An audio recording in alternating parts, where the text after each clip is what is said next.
really taking a strong team approach with our members, and we're working together to help you accomplish your goals and objectives. And this is one great way that we do it.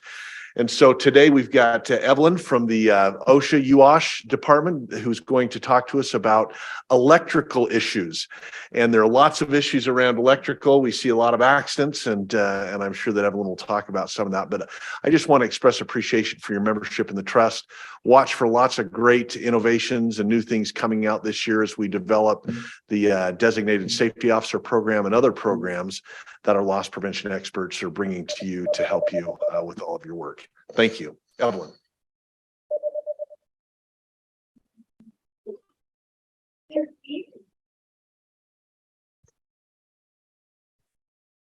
Thanks for coming today. I believe that this is a really important topic. It's actually one of OSHA's Focus 4 topics. Get this to work, the right one here. Okay. Hang on, let me turn on the other mic. Okay. Can you still hear me?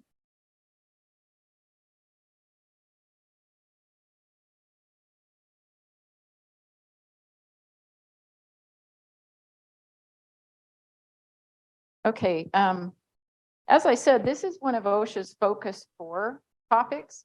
And the reason that OSHA has concentrated on these 4 topics is that these are the 4 most likely things to kill people at work. For any workplace, any industry, across the board, these are the 4 topics that are most likely to cause a fatality in the workplace. So we talked last time about falls. We're going to talk this time about electrical events.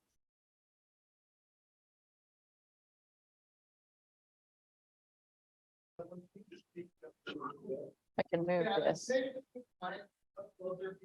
Yeah, I think I can do that. Is that better? Aha, there's a delay on it.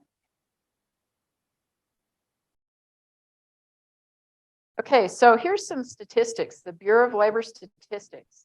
In case you don't know what that is, OSHA, Occupational Safety and Health Administration, they are a division of the US, the Federal Bureau of Labor.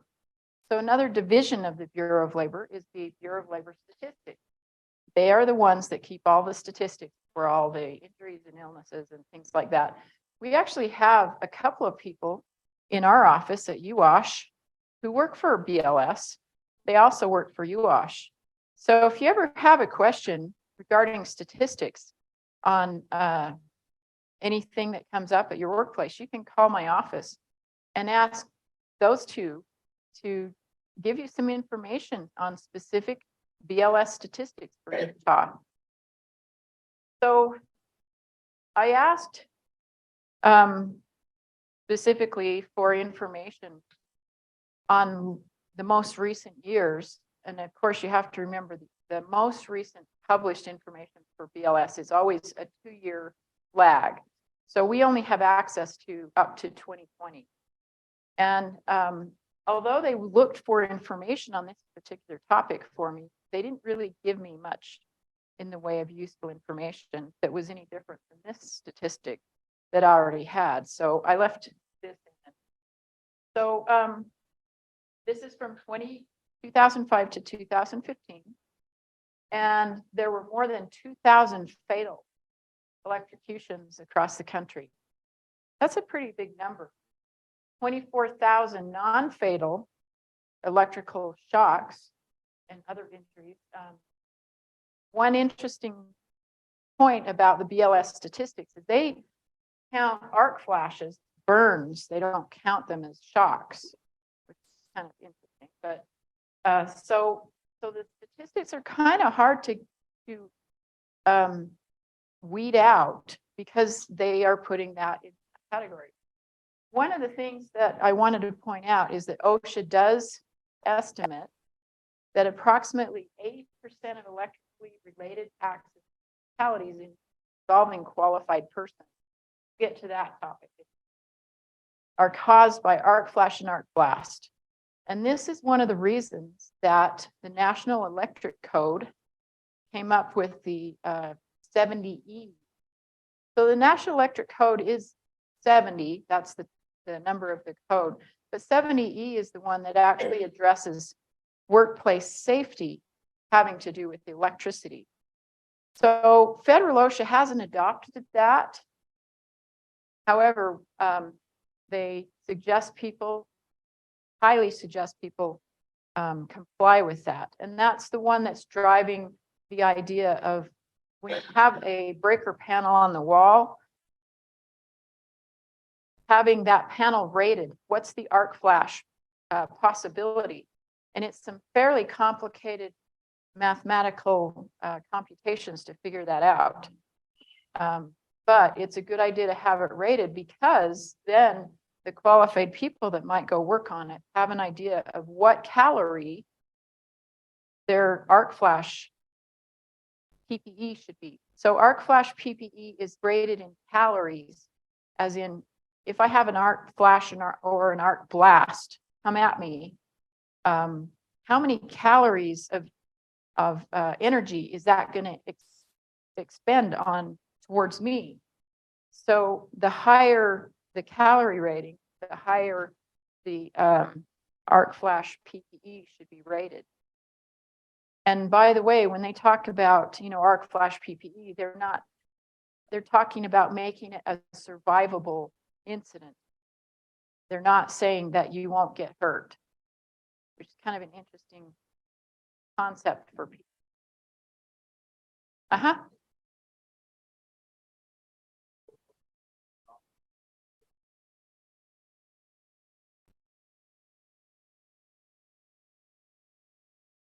I doubt it.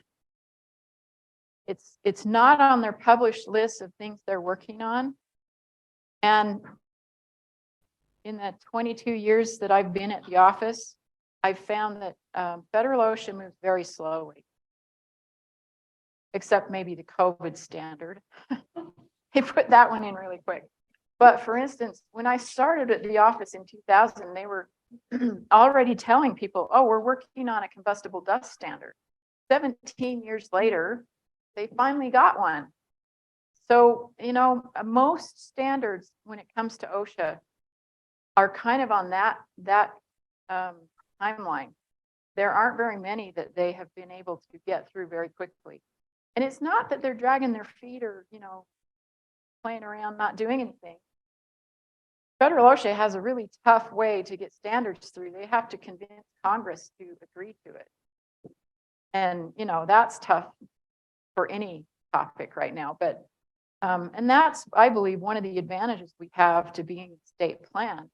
If we find something that's really an issue here in Utah, we can get a standard through pretty fast. So we had one that happened during the 2002 Olympics. We were having a lot of people having walls collapse in construction. And we got that standard through for the Utah code within 2 years. We wrote it, it went through the legislature, they agreed with it. Now it's part of the Utah code. So I don't know if UOSH will ever get to the point where we adopt something like 70E. I don't know.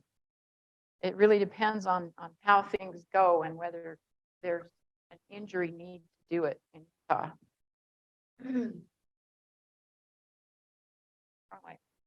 Okay, so here's the thing about electrical stuff. Electricity is all around us. It's in the lights, it's in the outlets, it's everywhere. Part of our life. We use computers, we use all kinds of stuff that are electrical. This is a definition that a lot of people don't remember. So only qualified employees can work on live electrical systems. And so what's a qualified person? The qualified person is the same person through this standard as it is through many other standards. All of the standards basically have the same definition of qualified person. By the way, any employees who are not qualified in electrical cannot work electrical live, period. They can't. Don't have them do it. It's just too dangerous. So here's the definition of a qualified person. one who has received training in and has demonstrated skills and knowledge in the construction and operation of electrical equipment and installations and the hazards involved. So that means they're probably somebody that's gone through the program to become a journeyman electrician. That's a qualified person.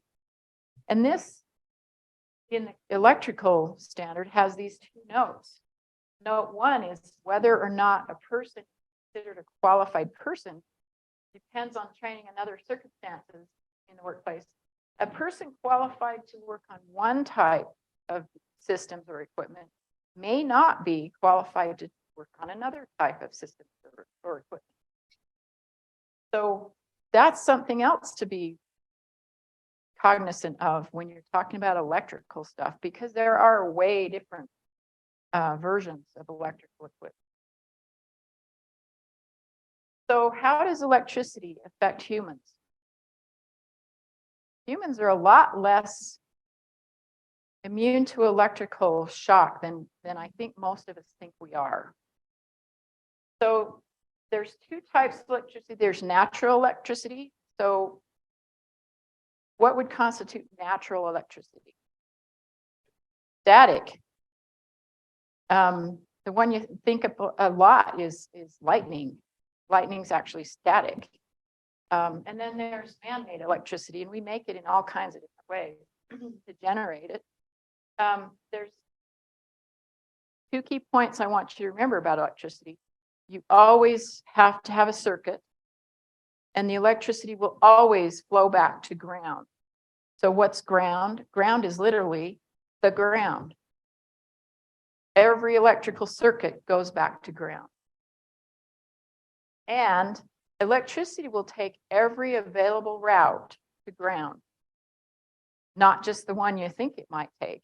It'll take anything available as long as there's not a lot of resistance.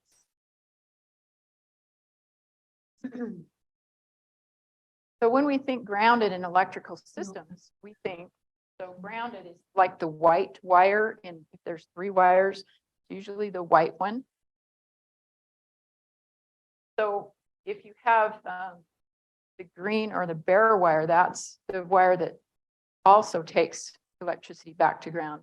The white one is the safety to ground. In other words, it takes any stray electrical system charge and takes it back to ground. The green wire is the wire that we intend for the electricity to go back to ground on. So here's, this is kind of hard to picture in your head. So I put these examples, the top one on the left. So if we have a battery, this is a typical circuit. The electricity goes out on the negative side, goes through the wires, and goes to what we call the load. And the load could be anything. In this case, it's a light bulb, but it could be any piece of equipment that's being run by electricity. Okay, so it goes to the light bulb, and then it goes back to the battery. So now we have a circuit. If I take a switch and I interrupt that circuit, which is what's happening below it, nothing flows. I've interrupted this circle. So if I don't have the circle complete, nothing happens. So this one on the right is an example of what happens if you have a short circuit.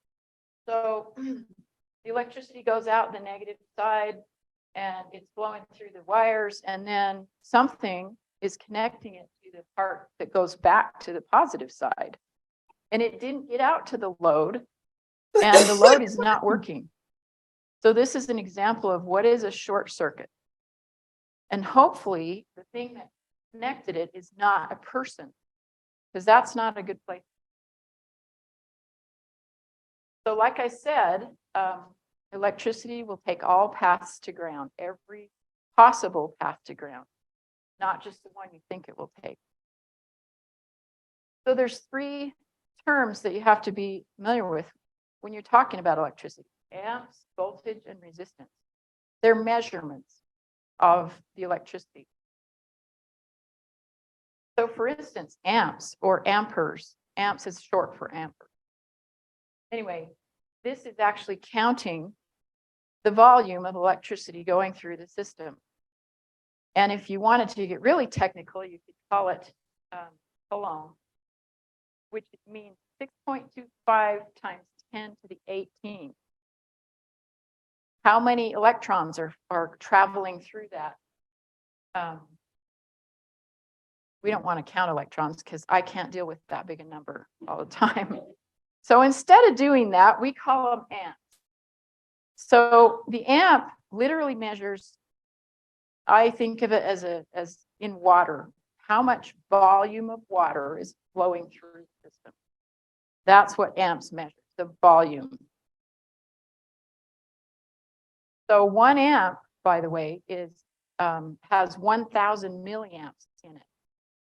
And that's important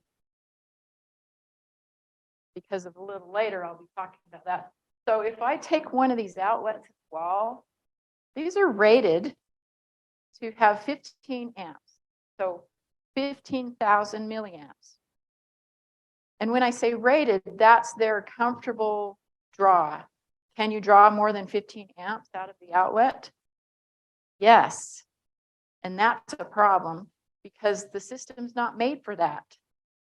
And it can actually overheat because you've got too much of a draw and it's trying to give it to you, but it's not designed to do that. Okay, so voltage. Voltage is measuring what is the pressure.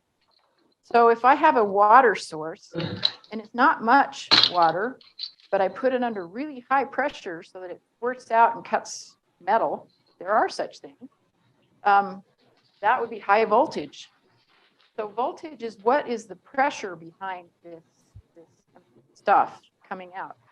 And one of the things that you hear sometimes is it's the amps that are dangerous to humans, not the volts. Well, that's more or less true. So the amps are very dangerous to humans. The volts, you have to have pretty high voltage, you know, if it's just voltage, to really do damage to humans. For instance, I know that all the kids in the world do this. They shuffle across the carpet and they go to their friend and they shock them. So how many volts do you think that shock is? Or nowadays, I walk through Costco and I'm going on my cart thing, and something about what they finish the floor with and the way their carts go on the floor, this cart's shocking me every once in a while. How many volts is that? Does anybody have an idea? That kind of shock is as high as like 45,000 volts.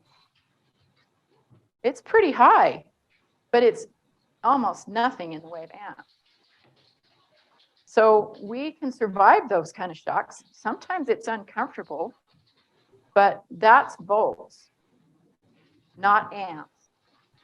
And yeah, if you get the volts up high enough, yes, it'll kill somebody, just the volts. But that has to be pretty high. And most of the time there's an amperage involved, and that is actually what hurts humans. So this is an example of how they test volts. They put a tester thing in the circuit, and it tests what's the pressure going through that for volts. Okay, so resistance. Resistance is a huge thing because things that don't conduct electricity very well have really high resistance. And think of dry wood or plastic. Anything that you normally see insulating electricity, like the old telephone poles had those ceramic insulators. They don't conduct electricity. So there's a whole range of whether it conducts electricity or not. When I say dry wood, if it was wet wood or if it was green wood, that would actually conduct some electricity. So that's what I'm talking about when I talk about things that are resistant. It will conduct it a little bit. But the thing with resistance is that if you have high resistance, you're going to start a fire because the thing resisting will end up on fire. So I think of 2 fatalities that I investigated when I was a compliance officer. And one of them had this this concept in it. So I was a brand new compliance officer in 2000, and this is one of the first ones that I was. It was a young man, I think he was like 19. He was part of a Tongan family, and they were going around the houses on the east side of Salt Lake, and they were offering their services to the homeowners to trim trees and do yard work as a business. That's what they did. So it was the mom and the dad, this young man and his fiance that happened to be there that day. They had been hired by an elderly lady to trim a tree in her backyard. She was worried that it was getting too close to the power line. And so they had the young man, he was up in the tree. He actually had fall protection on. He was attached to the tree. And he cut a branch, and it fell in a way that it landed in the crotch of the tree on one end and on the power line on the other end. And the branch started burning because it was trying to be a path to ground, and it doesn't burn or it doesn't conduct very well. So it was having lots of resistance. And that piece of wood was starting to burn. And this kid was worried about it. No surprise. So he managed to climb down to a point, still attached to the tree, where he tried to kick the branch off the crotch of the tree. The problem is he got into the circuit and it fried him, literally. So I talked to the neighbor who happened to be a off-duty Salt Lake City police officer, who vaulted over the fence because he heard screaming in the backyard, and he literally had to sit on Dad to keep him from trying to save his son. And that was an awful experience for everybody involved. In fact, when we talked to the homeowner, she had Utah Power come and cut down the tree, the entire tree, because she said she couldn't look out her back window without seeing that disaster. Just awful. She said she didn't even want to go out in her backyard again. It's just terrible what electricity will do to people. And so that was all because of, well, bad planning. But the resistance of that branch was lighting the tree on fire that this kid was in. So he pretty much had two options. I guess he could have unhooked and just jumped out of the tree, which is probably the thing he should have done. Or the thing he tried to do, which is interrupt the connection. And so it didn't work well for him. So here's a picture of what can happen when you have high resistance. You melt things. So in the time that I was working before I came to UWash, I spent 10 years doing commercial lines insurance inspections for multiple companies. And one of the things that I learned doing that job is that if you have something running along just one of your wood building members, and it's electrical and it's got some resistance, it can sit there for years and just have lots of resistance. And eventually it will char that building piece and may end up starting fire. So you want to make sure that your electrical system doesn't have resistance. If it's got conductors where you're supposed to be conducting electricity, then you want to make sure that it will conduct it freely. So resistance goes up when you overload the system.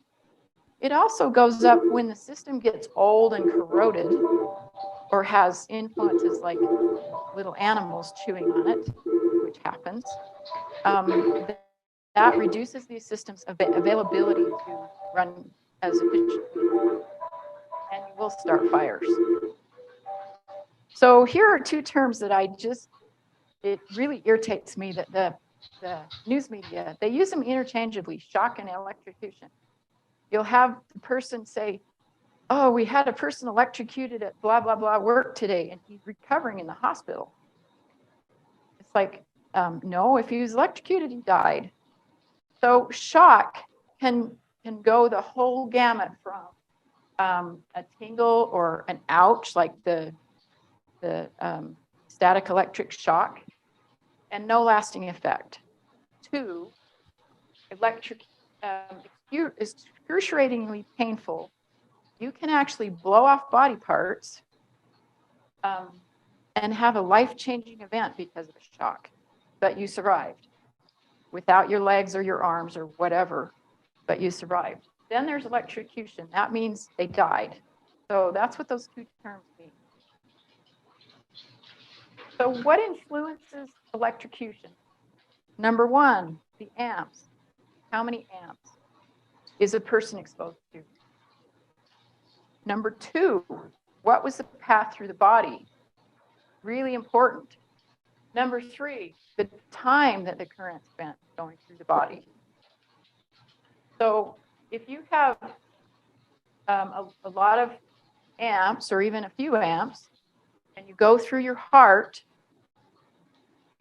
and even if the contact time is only short, if there's nobody around, you will die. So here's another example from my time in compliance. This was one of the last fatalities I investigated before I came over to consultation. It was a journeyman electrician who was working at the University of Utah Hospital. So they were converting a basement room from a storage room to an office. And he and his buddy had just completed some task that they had been asked to do in the pharmacy right inside the front door. And they said, okay, we're going to go on to the next task. And the one guy said, yeah, I'll go downstairs and get these particular tools they needed. And so there was a sub-basement. That's where the shop was. So he went down to the shop, and his buddy went straight to this room. And room was maybe half the size of this. It had a work light that was on a stand at one end of it. And they were in the process of putting a grid ceiling like this one in and putting the lights in the grid ceiling.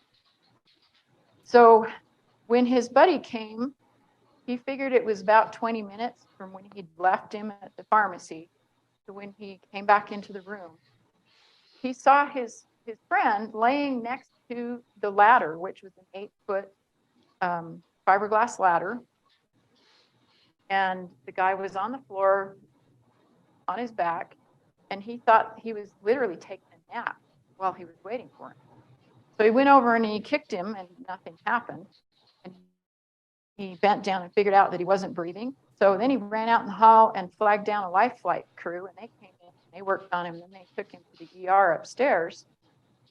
And even though they totally disrobed him, they couldn't figure out what was wrong with him because he didn't have any obvious wounds or anything like that, and they were never able to revive him.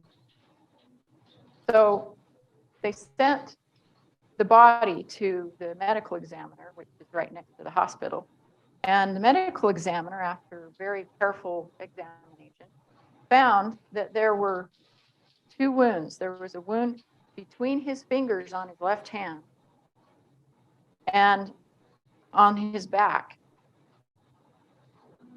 And what they figured out probably happened, because nobody was there, but this is what probably happened to that guy. They think he was standing on the ladder with his upper body above the grid on the ceiling, and they think he was leaning against the grid. And it was dark-ish, not a lot of light. There was one wire hanging from the ceiling that was live. They think he contacted that between his fingers. Obviously, he wasn't trying to grip it or anything, just happened to stick his hand up there. And it went through his arm, across his heart, and out his back, grounded on the grid. And what that did is it put his heart into fibrillation.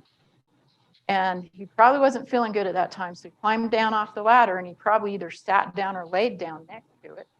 All of his tools were in his tool belt. He didn't fall.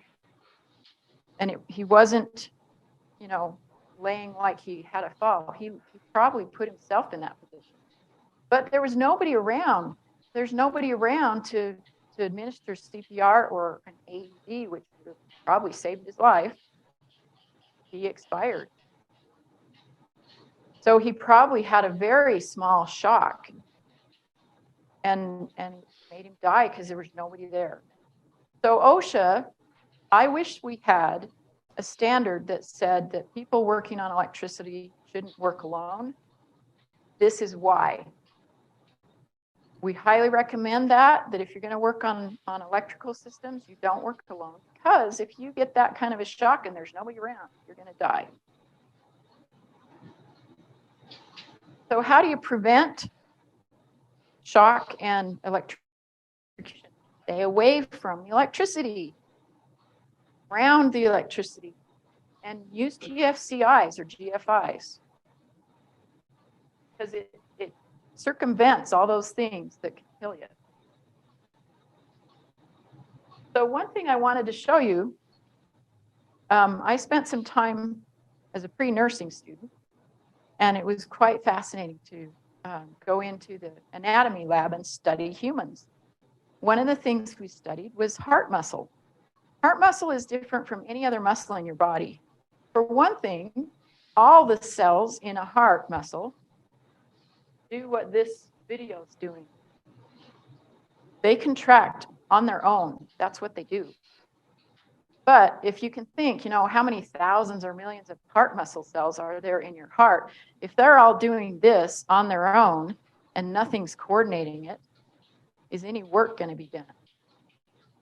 So your body actually has an electrical system, and it sends an impulse from your lower brain to a thing in your heart called the Purkinje bundle, and that gets all those heart muscles to do this in tandem, so that your heart is actually doing actual work. And it makes it so that the ventricles squeeze and the atrium squeeze in a concerted effort. And that way it pumps blood through your body. The problem with getting a shock that goes through your heart is that it disconnects that electrical system, screws it up. So in computer terms, turn it off and then turn it back on again. How do we do that? We get an AED. It turns it back on again by resetting the system and makes it so that it's all working together again. If your heart is in fibrillation, what that means is all these muscle cells are doing their own thing at whatever time they want to do.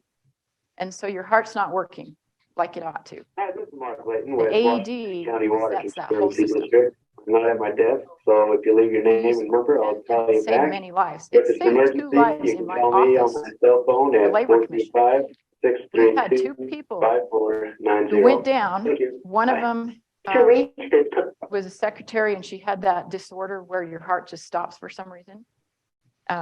Saved with an AED. Another one was one of our administration. Well, they were both in administration, but one of our other administration people, he had a mild heart attack as he's walking down the hallway to the restroom. And it was UWASH people that got the AED and saved him. So they save lives. One of the things. Hey, Mark, it's Penny. Do you have a second, or am I getting you a lunch? Electricity going through body tissue that's a You higher can call me back fat if you need to. content will do more damage than electricity going I was just through looking body at, I'm tissue putting that together is lean Brady's muscle. job, new job description. The thing I about love the title. I electricity love, cooks me inside out, and I have a doing. picture of a hot I'm dog wondering that got how put in the microwave. we're going And to that's pitch exactly what your tissue looks the like, by the way. increase, because we've almost If you used had a very high shock, verbatim the essential high, functions. Like, how are shock. we And that's why a lot of times with that upgrading this? situation, How do we you end up support having to, upgrading this to a new amputate because you can't save pay that. grade, so that we're in a different range of pay? I'm trying to I see. believe it's because I'm trying to read what you're reading here, but I'm conduct electricity kind of not better doing a good job of it. than proteins, which is what your muscles are made of, mostly.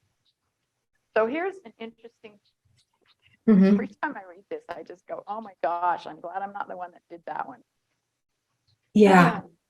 You know that men have a lower, just naturally, men have a lower percentage of their body that's fat. Women have a higher fat content because in order to bear children, that energy is needed. So women have naturally, even lean women have more fat in their body than men. So they did a study in 1972. I don't think you'd get away with this now. They wanted to know what is the current that makes it so that a person can't let go. Have you ever heard of that, where somebody gets a shock and they can't let go? Why is that? Think your body is an electrical system. The way your brain communicates with your muscles is it sends electrical impulses to tell your muscles. By the way, muscle tissue can either be off or on. So the electrical impulse that your brain sends says, okay, contract that muscle or don't contract that muscle. So when you are shocked, that shock is sending the message to all your muscles saying contract.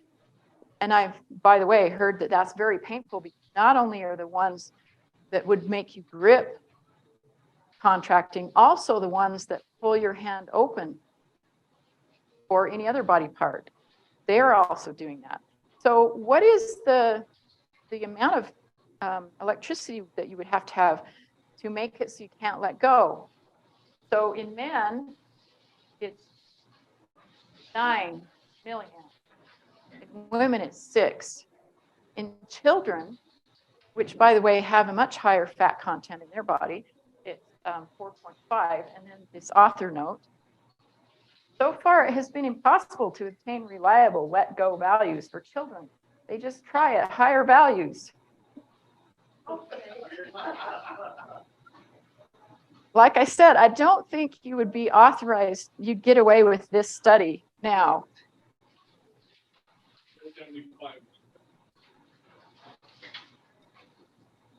I just, oh my gosh, I'm surprised they did that on children. But, you know, I guess we need to know that kind of stuff. But anyway. So men have the highest let go tolerance, and it's because they have a lower fat content. Women have a higher fat content, so therefore their value is lower. Anyway, so how much is too much for your heart? Greater than 20 milliamps, you can die from going across your heart. 50 to 100 milliamps will cause ventricular fibrillation. So currents between 100 and 200 milliamps, remember there's 1,000 milliamps, 1 amp, can be lethal, but deaths have been recorded with as little as 20 milliamps. So remember what I said about the wall outlet. How many milliamps are in that wall outlet? 15,000. We don't have enough respect for electricity. If it goes across your heart, it can be lethal at very low amps. So shock severity increases with elapsed time of contact, increased pressure of contact, surface area involved, how much of it your body is involved. And do you have wet skin or dry skin?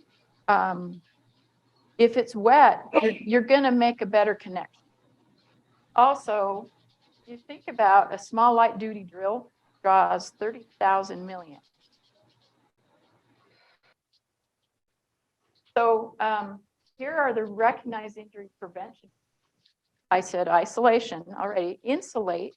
Insulate means, you know, it doesn't conduct electricity. Grounding.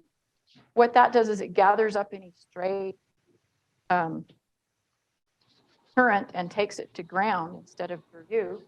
And then ground fault circuit interrupter. And they're designed to trip. They're supposed to trip at 5 milliamps plus or minus 1. So we'll call it 6 milliamps. So here is how you stay away from equipment. You don't let people in that aren't qualified. And one of the other things that we run into with many of these electrical accidents is people getting into power lines. So if you're using a paint roller on a long stick, or you're carrying around an aluminum ladder, or you're working with an excavator that has a tall boom mast or whatever they call that, if you put that into the power line, you're going to have a bad day. So power lines, most of them are not insulated. You should assume they're not insulated because most of them aren't. Power lines are high voltage, high amperage, and the standard says you shouldn't get within 10 feet of a power line. So if you have a piece of equipment, you're trying to move around a power line, have a spotter to make sure that that piece of equipment doesn't get within that 10 feet of the power line. That's really important. We've had some fatalities because of that. Also, if you are stuck in a vehicle that's now contacting the power line, like for instance, a dump truck where you raise the bed, what do? Well, you can stay there, although sometimes the truck starts being on fire. There's a really great video of a flatbed truck that's just going up at a construction site online. If you Google it, I'm sure it'll come up. The problem is, if the thing's going on fire, you may not be able to stay there. So what you should do is you should jump out of the cab, landing with both feet at the same time. Because where this power is coming down through the vehicle, it will create a bullseye-shaped variation in power. So picture the truck at the center of the bullseye, and then you have concentric rings radiating out from that. If you step into one of those rings and then try to walk into another, you're going to have power go up one leg and down the other. So if you ever have to get out of a situation like that, you should jump with both feet and then make little shuffly things, not really picking up your feet. Or if you can hop away, then you'll live. So electricity can have some really interesting effects. I investigated an accident where a guy he didn't jump off, he fell off. He was standing on the back of one of those flatbed trucks with a little crane on it, and he was lifting the pieces of wall that you set down between two uprights, and he managed to get the boom into the power line. And the controls were these little balls on sticks, and he said, I couldn't let go. We talked about that. He could not let go voluntarily because he was part of the circuit. So he decided, well, I can move my legs. So he squatted down as far as he could, and then he pushed, and it pulled his hands off those balls, and it made him fly off that truck bed backwards. He landed on his back, and it had been raining. In fact, it was raining. The ground was wet. He said, I felt the electricity underneath my back.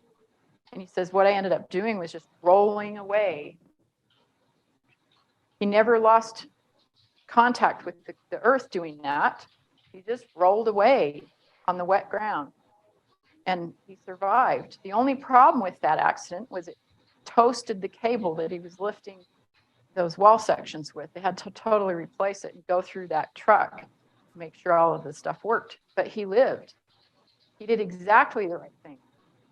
So it does happen. That happened in Murray.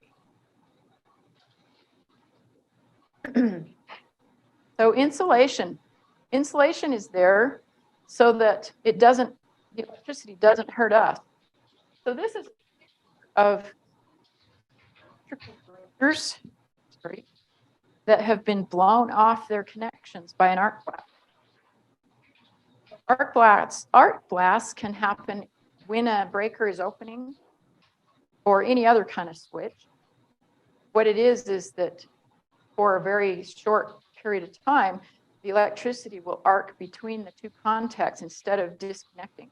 The quicker it disconnects, the better. The less likely you will draw an arc.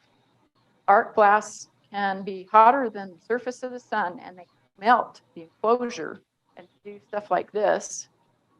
So that's why if you're around an electrical breaker box, I had an electrician tell me once that he never let his wife turn off or on breakers because of this issue. He says, I put my gloves on, I stand next to, away from the breaker, and I turn the breaker off with the hand with the glove. because he says you never know when this is going to happen. So be careful around electricity and breakers. So one of the things we look for when we're out doing inspections with UWASH is we look at the tools people use. We want to make sure that the tools they're using have this little box within a box image on their label. What that means is that they're double insulated.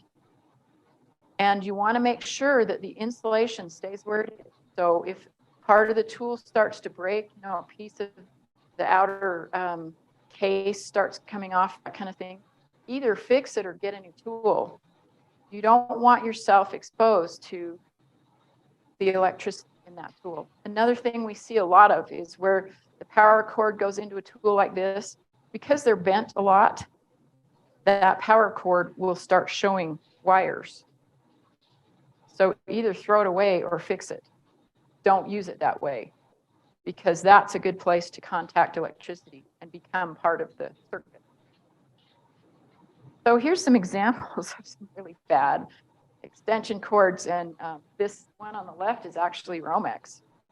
Really bad way to connect Romex. This will introduce resistance and burn your house down or your building or whatever.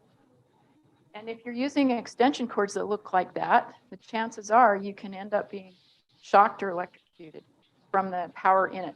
By the way, even though the wires in there do have some insulation on them, OSHA, this open live electrical.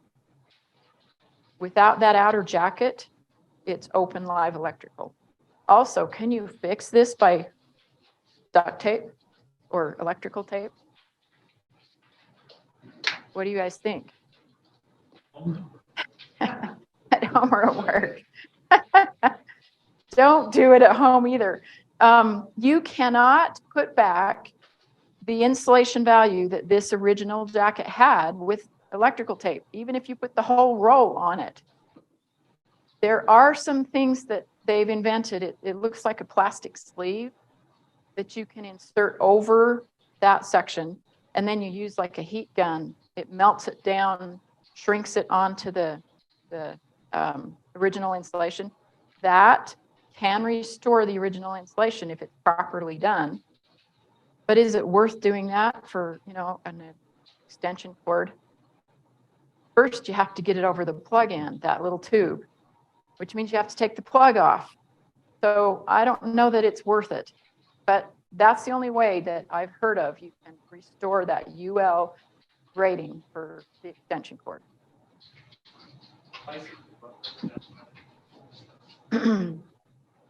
You know, I was working at State History at the time that happened, and I went in there after that fire, and it was impressive, and all of the gorgeous woodwork that got ruined in that fire, and it was all because of a Christmas tree and splicing.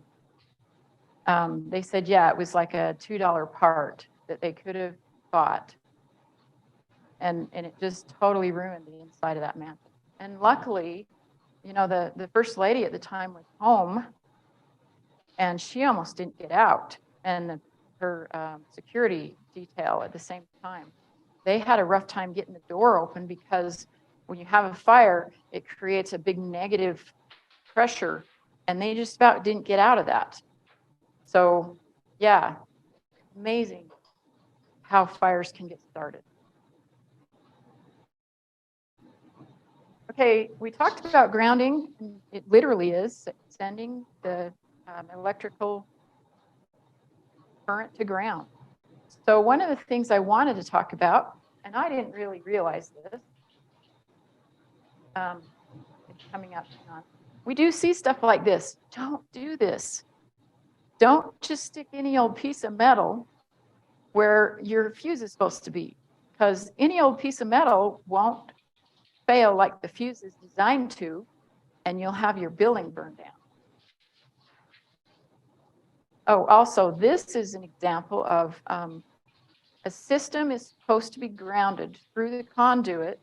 Some systems, this one particularly, you notice there's only 2 wires hanging that light bulb, because this is supposed to be grounded through the conduit and the box. However, if you look at this, you're like, oh, wait a minute. The conduit's too short on the right-hand side. It's not connecting the box. So obviously it's not grounding. And what happened to this light is somebody ran a forklift mast into it and broke it off. So, you know, there's other damage issues, but you can ground a system through the conduit, but you have to be careful to make sure the conduit is actually continuous and that it is grounding. How would you notice on this kind of thing? You could go around with one of those tick tracers and see if the conduit is carrying current.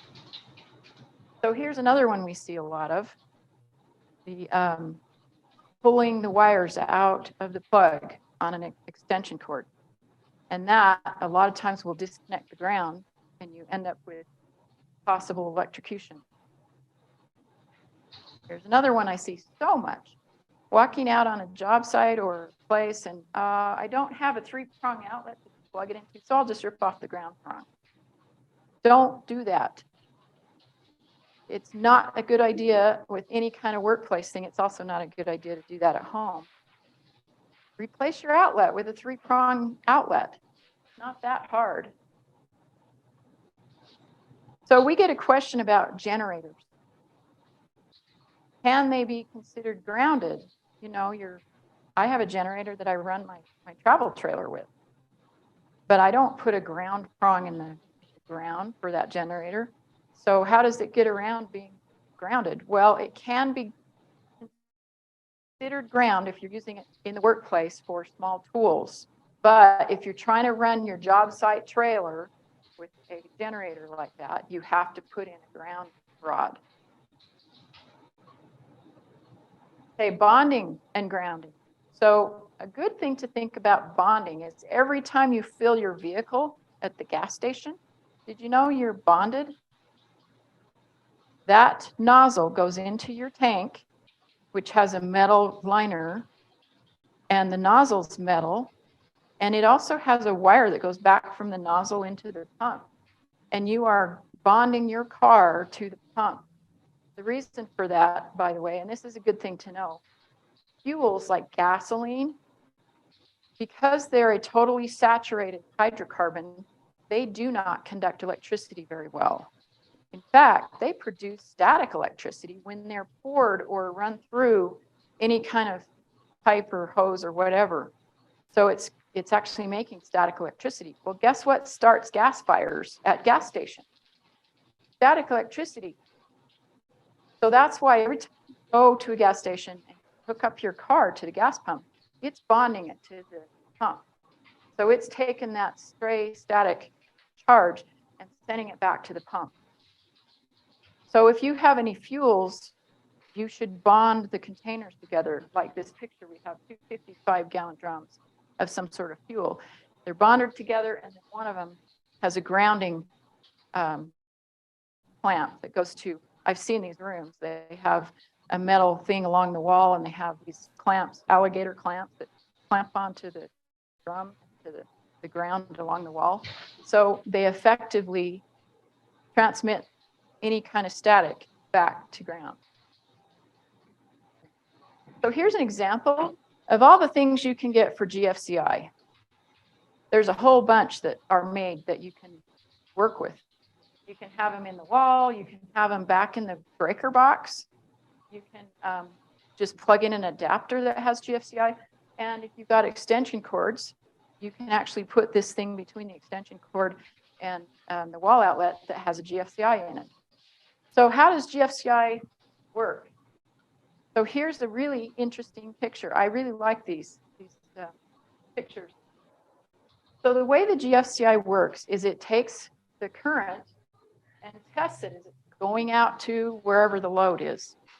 And then once it's out to the load, it also tests the current that comes back on the ground. And if they don't match, it says, wait a minute, there's something that's conducting some of this current somewhere else. So in this case, it's a person touching. So this is supposed to work 5 milliamps plus or minus 1, so we'll call it 6. difference between the current going out and the current coming back. If it conducts that transformer, if it senses an imbalance of 6 milliamps or more, it will trip. The problem is these things wear out and they get damaged. So here's an example of one thing that you could do that will make it so the GFCI won't trip. If you happen to get into the current and it's not leaving you, in other words, you're not maybe standing on something that's grounded. If you manage to get into the current and become part of the circuit, and you're not taking any of that current off somewhere else, you could be electrocuted and the GFCI wouldn't work.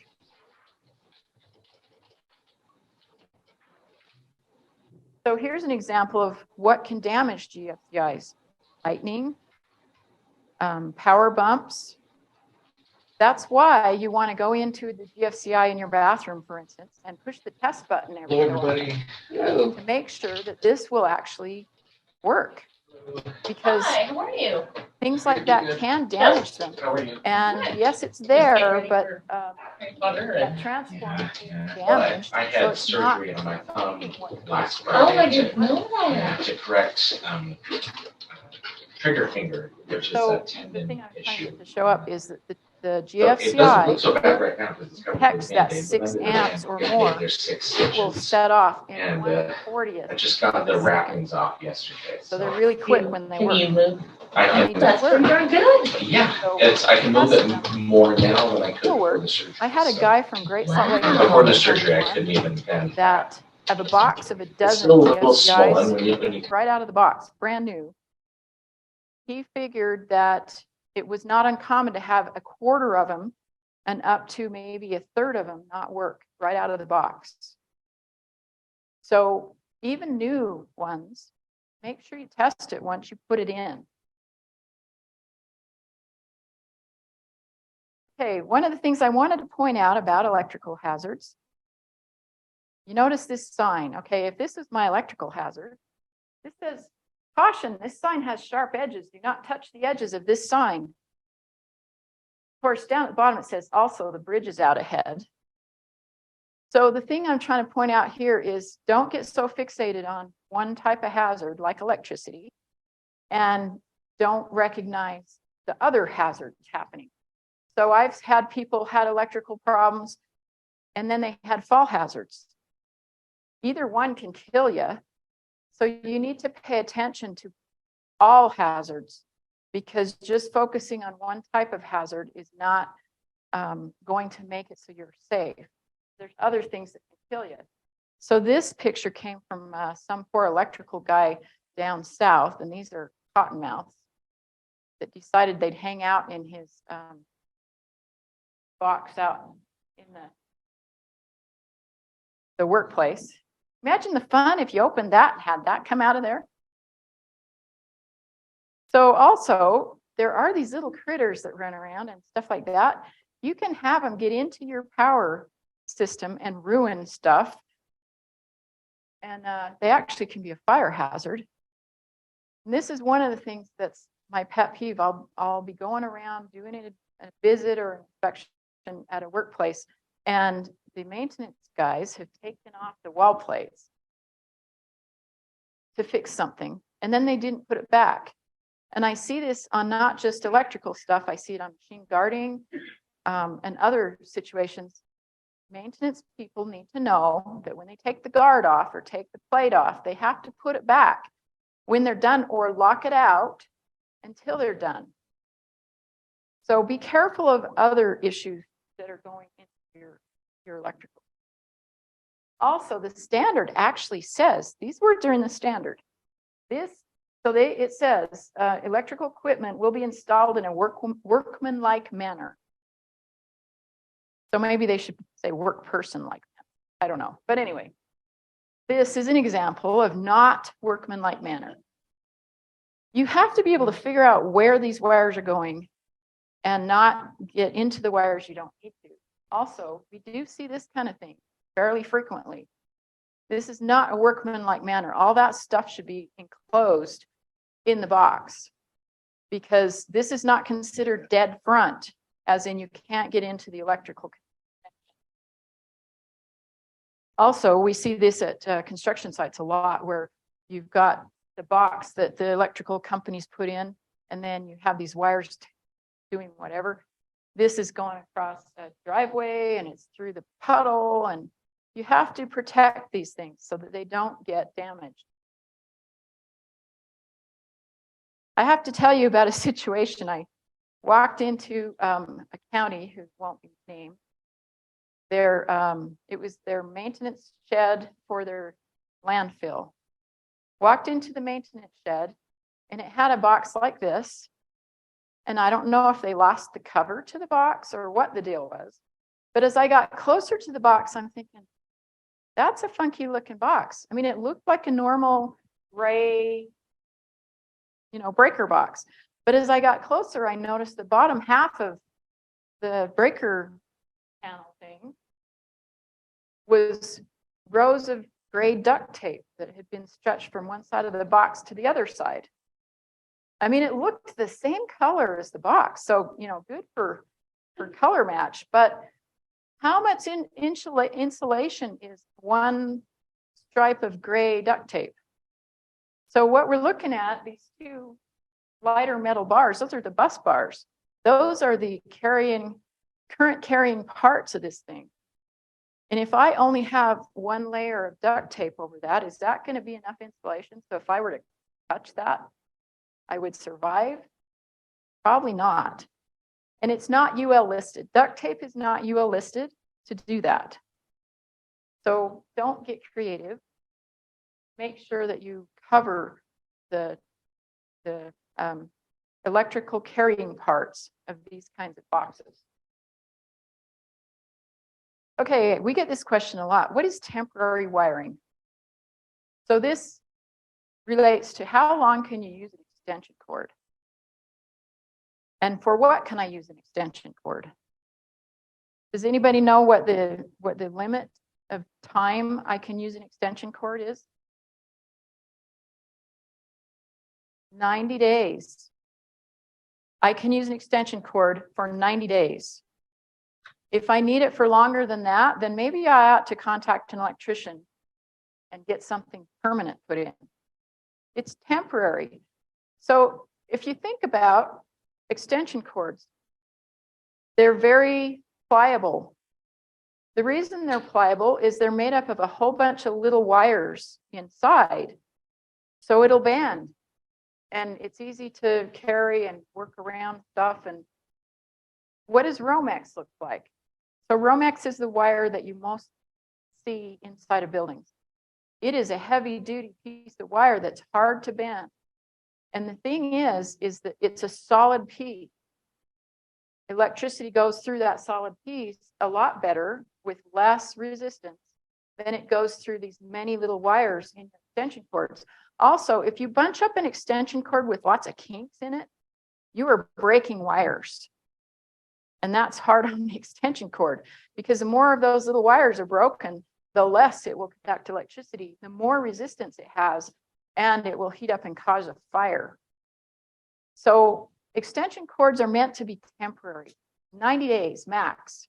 Also, you cannot use an extension cord as a substitute for building wiring for the reason that I just talked about. They just don't conduct electricity as well because of all those little wires as a bigger wire like Romex. I've seen stuff like this. In fact, at the Utah Labor Commission, I walked into the boiler and elevators guy's office. They had divided an office into two offices, and all the outlets were in the one office.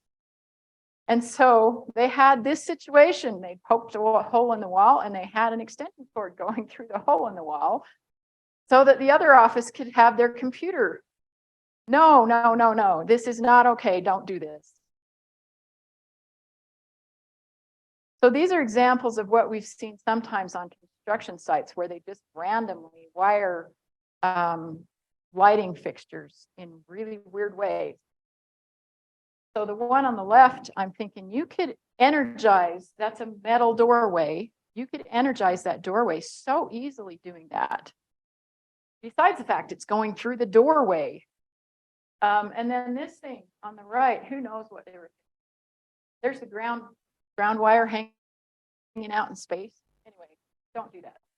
I've also seen this top one at one of the DWR offices. They had this humongous chest freezer in the shop that they were using to put, I guess, animals they collected off the road. And they didn't have an outlet nearby, and so they ran this extension cord around the room, and they figured they ought to have it, stay in place, so they stapled it to the wall. Anyway, don't get creative with electricity. If it's not UL listed for that use, don't use it for that use. Don't use it in that way. There's a reason there's a listing on the equipment. And we try not to start fires and kill people. That's why we want to keep it in the UL listing. So here's some Romex on this pole. Romex is not UL listed to be bare, open to the elements like this, or stapled to the pole. You would want to put whatever electrical system you're going to put here in conduit because it's outdoors. You want to protect it from the elements. But anyway, this is just an example of what Romex is not supposed to look like. So lockout, tagout, LOTO.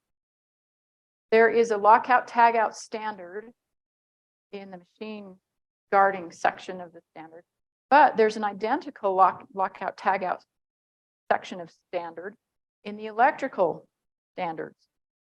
Yeah, I put this on here. Winners of this LOTO continue to live without experiencing painful electrical shocks or burns. We like that. So here's the standard that actually is in the electrical part of the OSHA standard, 1910-333B. And it says the same thing as the other LOTO standard, and it has 7 steps that you go through, same 7 steps. Same thing, only this one talks about a qualified person. So if you ever have questions about lockout, tagout, we can certainly address that, but that's not part of what I was going to talk about today, just letting you know that it's there. So who can work on live electrical equipment? Qualified person, yay. Yeah, not anybody. So I'm hoping that none of you or your employees encounter electricity and become the person at the dead end. Because I've seen it and it's not nice. And it affects everybody, coworkers, their family, the community. It's just not a good place to be. And there's my contact information if you want to contact me. Do you have any questions? I have another question for you, Evelyn. A change breeds sometimes risk. And I think in the last few years, we've seen all of us an uptick in the amount of solar arrays or on your house and whatnot, as well as electrical vehicles on the roads and those connections in our homes and businesses. Are there any new standards, risks, anything you're seeing coming out of those 2 developments in the electrical arena? So the way that UWASH and OSHA handle like photovoltaic things, solar panels, is that they go back to the UL listing and labeling of how they're put in and how you work on them. One of the issues with solar panels that we see is fall protection.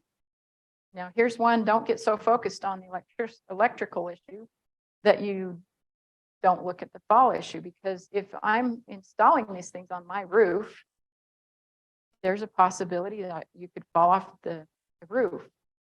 So, all of those things have to be considered. One scary thing about photovoltaic panels is that once you hook them up, there's a lot of times there's not an off switch. They collect If it's sunny, they collect the sun and they make electricity. And so unless you're installing them at night, they're going to be on. So, that's a consideration. One interesting thing about electric vehicles that I saw, I don't know if you guys heard about this, with that latest hurricane that went through Florida. The four fire departments, fire departments have been, I have a fire department kind of stream that I monitor, because that's part of what I do is fire departments.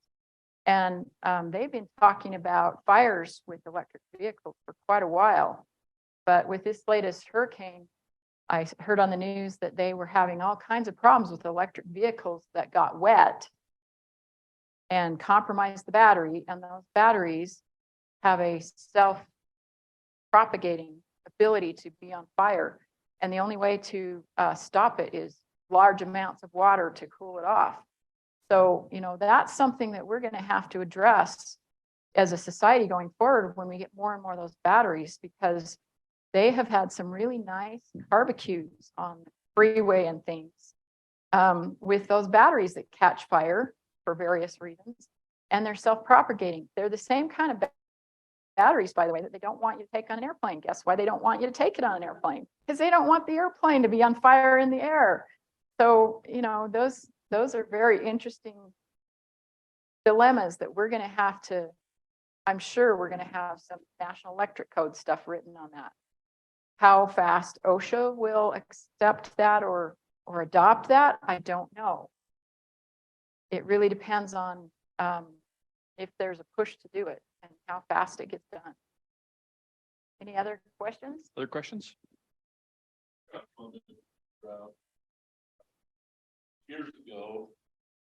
Years ago, our fire department for the 4th of July parade decided it was 110 degrees outside and decided to douse the crowd with their fire hose. Don't let your fire department do that. They arced across one of the transmission lines and lit the place up. So, well, and the thing with that is planning. I was at I think it was a 4th of July celebration, South Salt Lake, one year. I was there playing in a community symphony, and we stayed for the fireworks. And that was a thing of planning that I thought, maybe they shouldn't do it this way again. They had the fire department behind the crowd, and it was a big crowd. And then they had the fireworks over here with the fire department and the crowd between the fire department and the fireworks.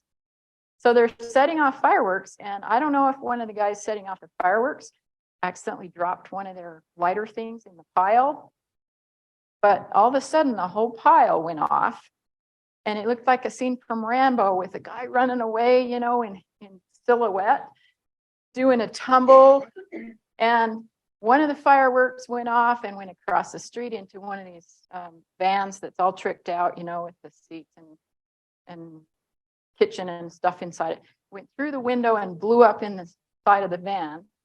And then another couple of those came towards the crowd, and everybody's running for cover. And the fire department couldn't get to it because they were over here and the crowd was here and the fireworks was over there. So, when you're doing stuff like that, you need to think, what could possibly happen? What's the worst case scenario? Can we plan for that? And, do things like point the water away from the power line, things like that, So it's really important, if you have events like that, be doing the planning up front and using your worst Hollywood brain of what could possibly go wrong and planning for that, because it may. Other questions? We really want to thank Evelyn for coming in and giving this great presentation today. We appreciate the Labor Commission and Occupational Safety and Health Division for their partnering with the trust and helping us to get this message out. Appreciate everybody online. Mike, we didn't have any other questions online. I was standing up here. Okay. If we give Evelyn a big round of applause. Thanks so much. Thanks, Great to be Evelyn. here. Thank you so much. And just going forward, we appreciate your work. Each of you out there working to make Utah a safer place as designated safety officers, as leadership in your organizations. We all work together. You know, we look at a lot of this stuff, and some of these things, there's not an OSHA standard for it, but it's the right thing to do. It keeps our people alive. It keeps our organization, our buildings standing and not catching on fire and all of those things. So thank you so much for all of your efforts there. Let's have lunch.